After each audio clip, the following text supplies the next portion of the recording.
Hi, I'm Joe Freeman of the Oregonian. This is Mike Richman of the Oregonian, and we are bringing you another Trail Blazers post-game video report tonight from the Moda Center, where the Blazers have just sought some nice little revenge against the Charlotte Hornets. 109-91 they beat them here tonight.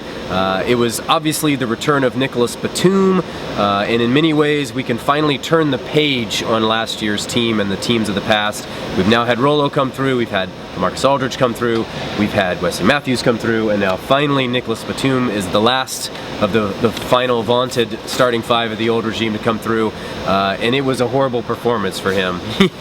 Quite simply, he finished with 3 points, 1 of 11 shooting. He was pretty gimpy, running around on an injured toe, which he said he further hurt in the first quarter after the game. Kind of a bleak scene for him afterward in the visiting locker room. Had one of his feet in a big ice bucket as he talked to about 30 reporters in a cramped visiting locker room, and it was kind of a fitting scene for his return here tonight, which was nowhere near as successful as his first game against the Blazers, when he scored 33 points and torched them in every way.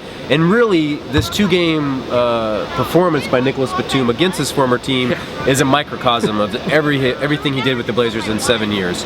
One game, he's a world beater that destroys you and looks like he's a potential multi-all-star, and then the next game he disappears. Really one of the more polarizing and frustrating Blazers for Blazers fans in recent memory. And then to boot, he had some kind of weird nagging injury, which also he was plagued by over the years in Portland too. So really a fitting return to Portland. That said, he was bestowed with a very warm standing ovation before the game. Afterwards, talking to him, he said it was a very nice reception. It really meant a lot to him. And then at one point he was asked about playing in Portland, and he talked very glowingly. I can't quote him verbatim off the top of my head, but it was something to the effect of, I loved it, I loved it. Anybody that doesn't love playing in Portland is weird, and not because Portland is weird, because you're weird. So a nice return visit for Nicolas Batum from that standpoint. He was a huge part of the Blazers scouting report, no doubt about it.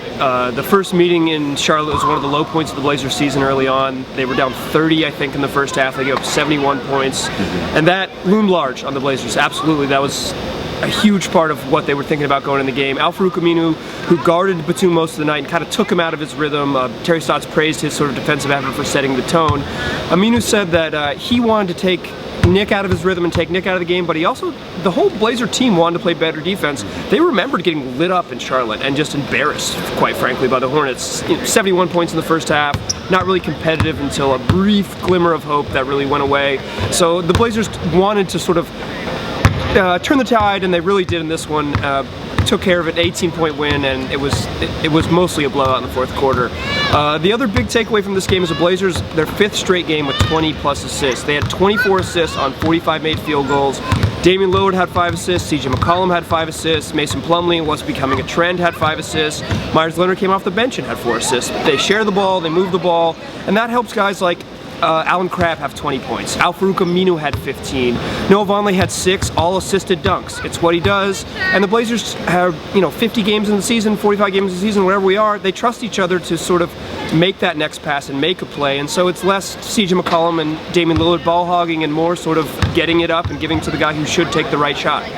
It's 48 games to be exact, and in fact the Blazers are 22-26. This was their 7th win in the last 9 games, a hot streak that has pushed them solidly into the 8th seed in the Western Conference. And when you look at some of the wins they've registered during this stretch, not as bad as you might expect. They beat Oklahoma City with the Dame's big fourth quarter performance, obviously, but they took care of the Kings, took care of the Jazz, 2 teams fighting with them for that 8th spot, and then exacted a little revenge tonight against the Hornets. So you look at the way this team is playing, they're definitely trending in the right direction.